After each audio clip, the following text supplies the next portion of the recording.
Hi everyone. Today on Coffee Talk Moms, joining us is Sue Deigaard, the HISD Board of Trustee and President. She was elected as the HISD Board of Trustees in November of 2017. She graduated from Rice University, and both of her daughters attended public school from kindergarten through high school. So she is, yes, she has stake in the game as far as Houston public schooling, and her unwavering commitment to our community. She believes that all children are capable of success, regardless of the zip code, and abilities and challenges. So thank you so much. She's here to join us in the discussion, the future of Houston Independent School District Education. So thank you, Sue. Yeah, thank you for having me. I'm looking forward to our conversation today. Yes, thanks. And how are you doing with all of this? I personally, I'm doing fine. You know, my family's all home. You know, we're blessed. And so it lets me focus on the needs of the children in the school district because I don't have to focus on a whole lot here at home. We're doing okay. It's just, you know, it's an adjustment like anybody else. So Sue, with a lot of changes going on, a lot of changes have been going on since spring break, and Governor Abbott has issued several executive orders, you know, about expanding the date of closure. And now on last week or a couple of weeks ago, he issued an order letting us know that the kids aren't going back to school. So returning back this school year. So do you believe the students are going to return in this upcoming fall? So you need to remember that we actually made the decision to close HISD schools before the governor made that decision. You know, there is local control over a lot of things that school districts have, and this was one of them.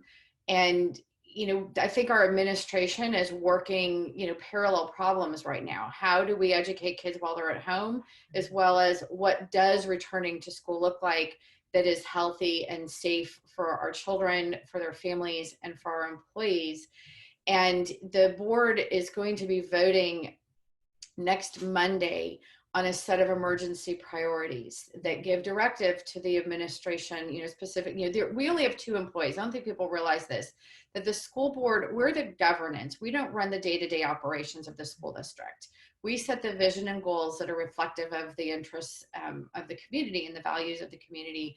And then we hold the superintendent accountable to actually, you know, achieving that vision and goals. And so we've actually suspended our regular goals because, you know, kids aren't in school. We're not going to have the STAR test, those things. And so we have 3 priorities. We're actually, there will be 4 priorities for the superintendent around learning, social emotional health, health and safety, as well as employee health and safety. And so however the administration feels we can accomplish those things for our students, you know, it could, you know, some districts are talking about a hybrid approach, you know, where there's some online, you know, some kids are in school, some are at home, you know, there are a lot of things that districts, including ours, are still trying to figure out what this looks like. And I think there are a lot of things that are beyond a district's control, a lot of systems, the healthcare system, you know, the general public health system. You know, Lena Hidalgo, county judge, just announced a mandatory, you know, everybody needs to wear a mask. Mm-hmm. So I think there are different external systems that are going to have to be in place. You know, the supply chain, you know, we're going to need to make sure that there's toilet paper and soap in our schools, and Purell, you know, or hand sanitizer, you know, in our schools, you know, and that there is a steady supply chain before we're going to be able to safely return to anything that resembled normal in a bricks and mortar school situation. Yeah, and that goes right into my next question. If you know specifically, like what does the future of HISD look like? Like when we do return back, what is that going to look like? We don't know yet. I mean, this is unprecedented. This has never happened before. And I think, you know, we're going to learn a lot of new things in this process, you know, in 2 specific, you know, let me just preface this with, buildings are closed, but school is still open. And I think we need to differentiate, you know, we think of school as just the buildings. School is actually the work that happens within the buildings. And so in this interim, we're going to have to figure out how do we keep doing school, even if children are not in the actual facilities that we've built for school to happen. And so I think that's going to be part of it. What does it look like to continue, for learning to continue? And if this goes on for a long time where we can't be in bricks and mortar buildings, what is that, what are the systems that need to be developed to make this as effective as possible to deliver some kind of learning and instruction to kids? And while simultaneously developing new ways of doing this work while we are remote. But we have to remember, for vast majority of our students, probably close to 99% of them, their parents work. And some parents, can work effectively from home, but most parents can't. And so there is going to be a need to return to bricks and mortar in some form sooner than later. But what does that look like? We just don't know yet. We're figuring, all school systems in the country are figuring this out on the fly. Yeah, that's very helpful, because I'm one of those parents with a kindergartner and a pre-K 3 at home, and it has been a challenge to be able to balance those. Work-life balance has been really hard. So let me ask you this. So with on March 18th, 2020, we canceled the STAR test. And again, as you mentioned earlier, that this COVID-19 never seen before. We're working on a day-to-day basis. We're trying to make the adjustments as we can.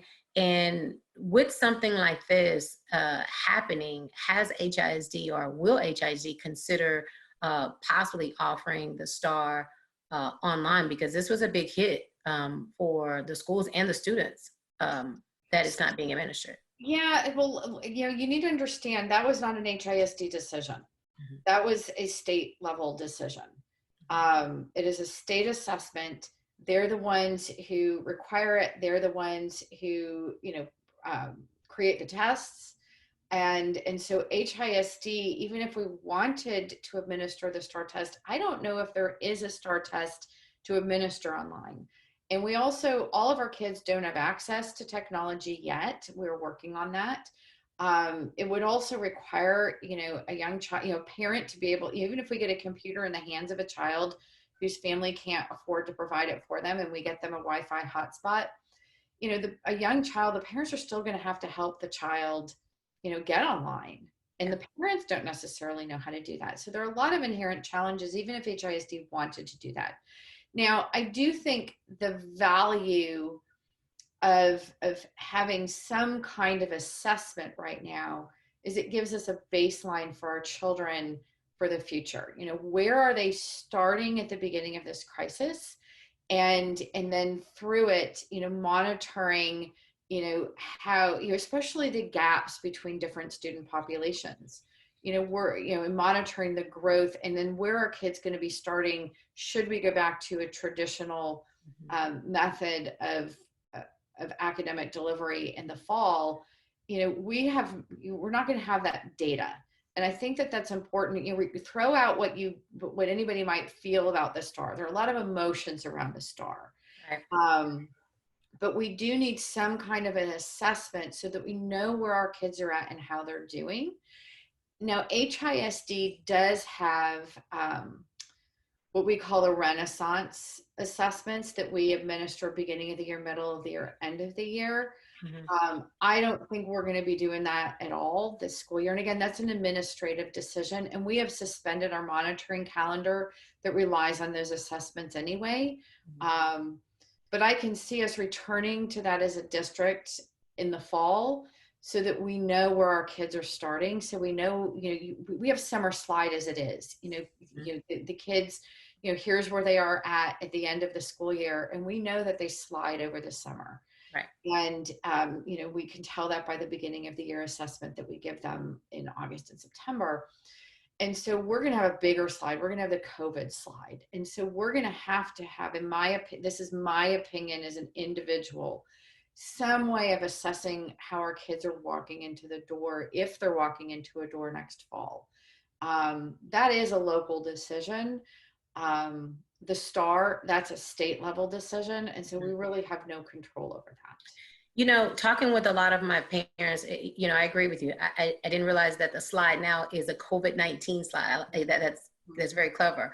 You know, working at Huntington, a lot of my parents are concerned that their kids are going to be out roughly about 5 to 6 months without any classroom engagement, structured kind of learning. So they're very concerned about that. So thank you for making that point. And I really hope that the board will come together on a local level as a team and agree that some kind of assessment is needed. I think that would definitely give some parents some relief and comfort that minimize that homework battle coming fall of the school year. So that's awesome. That's awesome.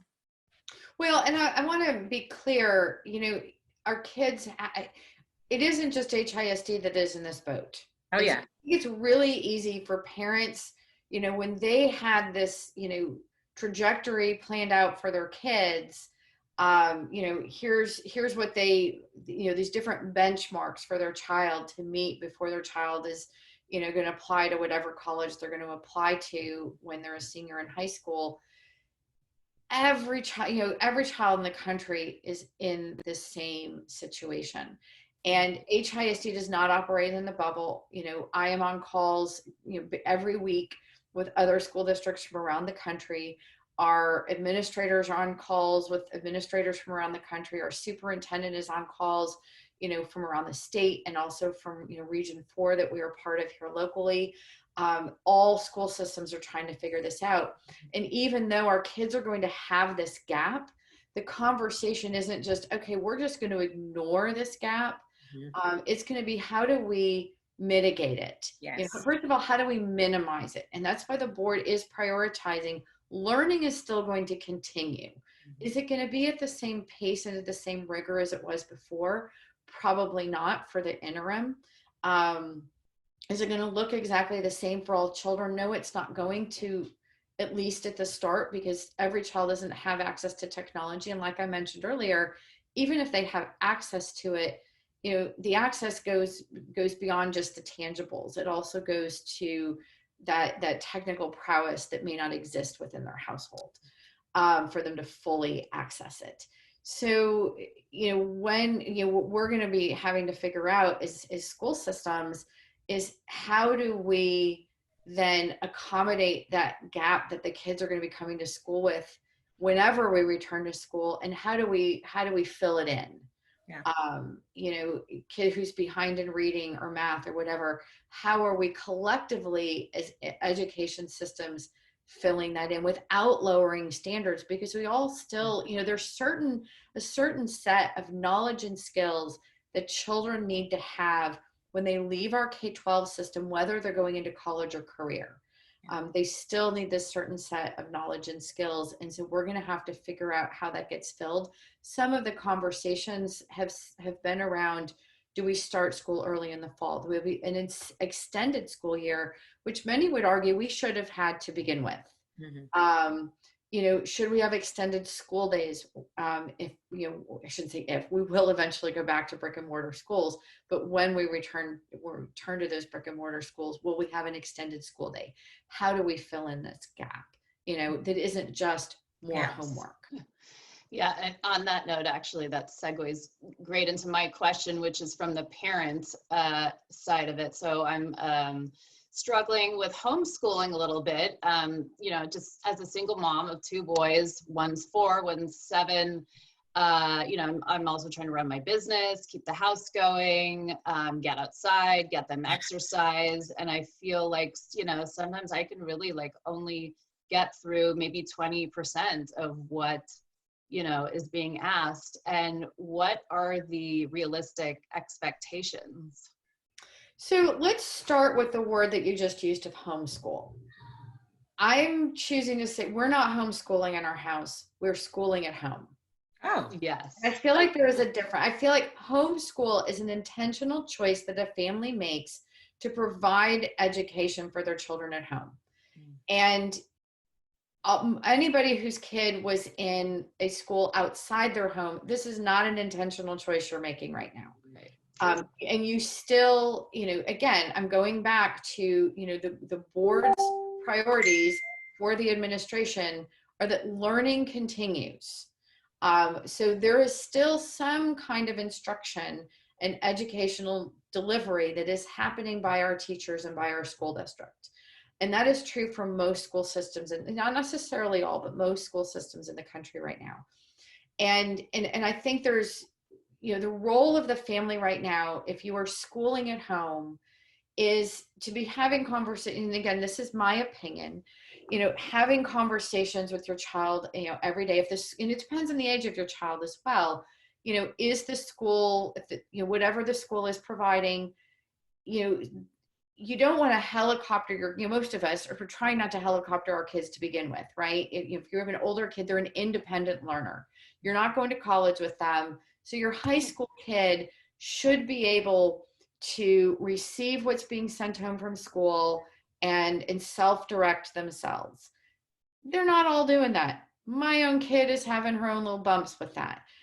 So the school is now sending home, here is actually what is happening for every class and what is being provided for every class for the children. So I'm not going to consider it helicoptering. It's monitoring. I'm going to do some check-ins with my child. Okay, I see that you have this assignment, but I see that you're, on YouTube. Is this completed? So a little more monitoring because it's unstructured. The younger kids are going to need some assistance to get on, but if your kid isn't able to get all of this stuff done, it's one of the reasons why HISD's administration has provided some clarity around the grading system, that it's not going to be punitive if your child isn't going to get, isn't getting their usual grades, isn't completing work, because there are a whole lot of challenges that are beyond everybody's control right now, and everybody's just trying to make it work. So I would give yourself, set your own expectations. This is, again, my advice as a parent. Set those expectations within your home of what you want your child to be doing, because the external pressure has been taken off a little bit right now, but also simultaneously be mindful that you don't want to let your kids have any greater slide than is going to naturally occur. And, if they're not doing their schoolwork, are they engaged in something else that is still enriching? What does that schooling at home look like for your family? That would be my advice, mother to mother. Yes. Perfect. I love that. And this might be somewhat redundant, but what encouragement would you give parents and students? Oh, gosh. And actually, Wendy and I were having a little bit of this conversation when we were first getting online. You don't get to control what's happening externally. You only get to control yourself. You get to control your actions, your reactions, how you're choosing to live and adapt in this situation that every person in the world has been thrown into, through no choice of their own.